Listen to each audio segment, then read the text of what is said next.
Vita ilipofikia, ndugu zanguni, ni sehemu mbaya sana.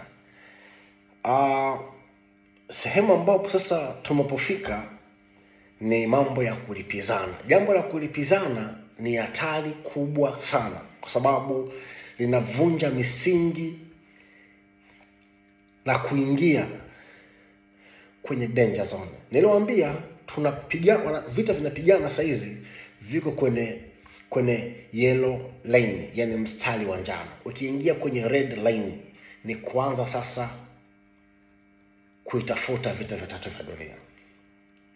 Tarehe 19 mwezi wa 4 2026, siku ya Jumapili, Marekani kupitia jeshi la majini Navy likiwa limeweka doria kwenye Persian Gulf ya Oman ama Oman Gulf,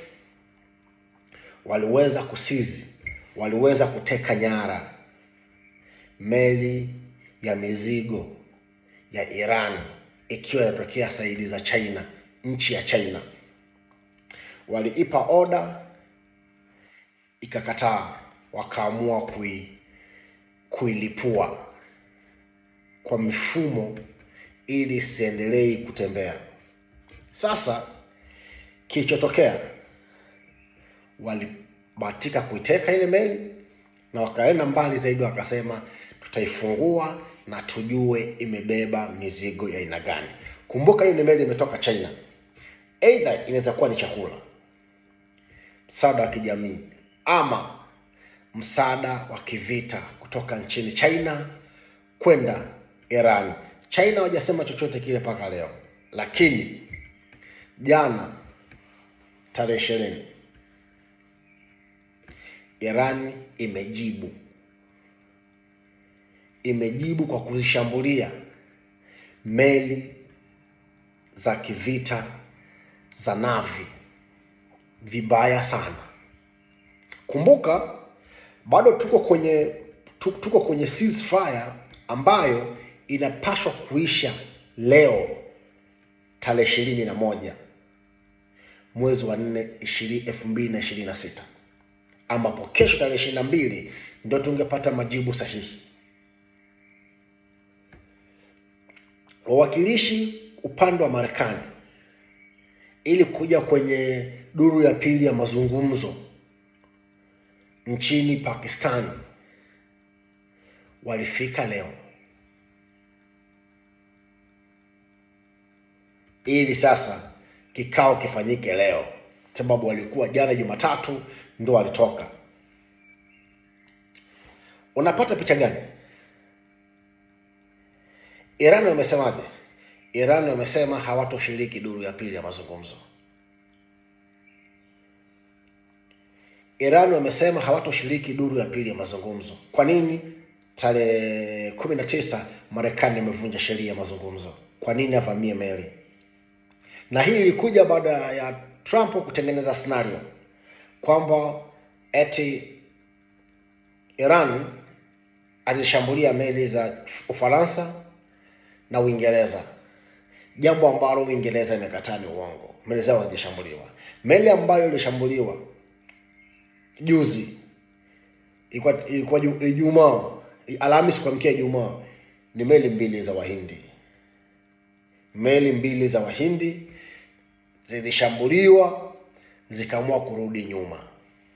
Sasa Trump wako kwenye meza ya mazungumzo, yeye anateka nyara meli ya mizigo ya Iran, jambo ambalo limepingwa vikali na wanasiasa wakubwa duniani, kwamba huko ni kuchochea, ni kutokutaka mgogoro usifike mwisho, kwa sababu tayari mko kwenye ceasefire, mambo mko mnakubaliana, alafu nataka uende kwenye meza na watu ambao umetaka meli yao. Haiwezekani. Iran wamegoma. Kugoma kwa Iran inakupa picha gani? Iran sasa hizi wamejiandaa vizuri sana. Niliwaambia juzi wame launch Shahidi 149 Gaza, kopi ambao waliitoa kwenye droni ya Marekani ya MQ-4C ambayo inagharimu pesa nyingi sana. Sasa kwa system hii tunarudi kwenye vita tena. Trump ametishia kuipiga Iran nuclear plants, zile nuclear plants, masuala ya electric source of electricity na miundombinu ya kijamii. Iran ikasema wala haina shida, wala wewe usijali, wewe kuja upige unavyotaka kupiga. Sasa hali hii imepelekea mpaka sasa wanasiasa wakubwa wa UAE kusema kwamba ni muda sasa wa kuzitoa bei za Marekani nchi za Gulf. Huyu ni Abdul Kabel Abdara, mwanasiasa mkubwa sana kutoka UAE. Amesema sasa ni wakati wa kutoa bei za Marekani Gulf, kwa sababu zinaonekana wao ndio chanzo cha matatizo yote, na hii imedhihirika baada ya Trump kutangaza mshirika na rafiki yake mkubwa ni Muisrael. Kwa hiyo chochote anachofanya Muisrael, Marekani yana support. Hatuwezi kuendelea kuhifadhi watu ambao kazi yao ni kuchochea vita. Sisi tunapata hasara, wanalalamika wao wanapata hasara ya moja kwa moja kwa udhamini wao wenyewe, vitu ambavyo wangemaliza, lakini bado wanavichochea. Umesema kwamba Umoja wa Ulaya imesema kwamba sasa tatizo linapaswa kuisha. Tatizo linapaswa kuisha kwa sababu Marekani inategemea baada ya wiki sita zijazo nchi za Ulaya zitakosa mafuta ya ndege. Wiki 6 zijazo Ulaya watakosa mafuta ya ndege, jambo ambalo ni hatari sana kwa uchumi wa Ulaya, jambo ambalo ni hatari sana kwa mfumo wa maisha wa Ulaya. Hii inafanyika kimakusudi, sababu Trump aliomba msaada, wamekataa. Sasa nataka kuwalipizia. Vita vinarudi kwa kasi kubwa, na Iran imetangaza wamefanya mambo mazuri makubwa hichi kipindi cha ceasefire. Wewe unaona siku 14 ni ndogo, wao ni kubwa sana. Wameripea barabara zao, reli zao, madaraja yao, shule zao zimeanza kufanya kazi, na wamefanikiwa kutengeneza misaili nyingi sana. Kumbuka wanatengeneza shahidi ndani ya siku moja, shahidi 400.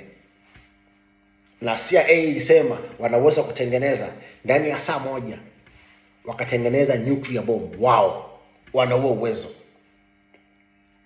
So kwa hivi sasa wamejipanga na wamesema wakirudi kwenye vita mara ya pili wanaenda kutumia silaha mpya zilizotengenezwa mwezi wa pili na mwezi wa tatu.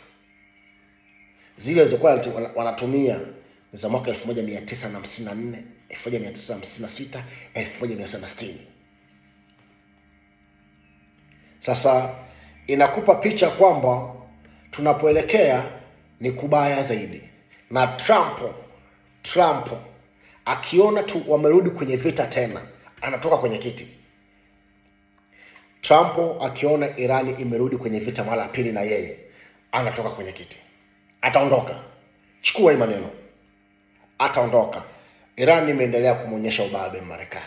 Yeye amesizi, ameteka nyara meli ya Irani, akafikiri Irani itakaa kimya, imejibu kwa karibu meli za majini za Marekani. Sasa mimi nategemea hiyo meli iwe na silaha kutoka China, ili China na yeye aingie kwa upande mwingine, kwa sababu tarehe 11 Trump yuko na kikao mwezi wa 5 na Xi Jinping, rais wa China.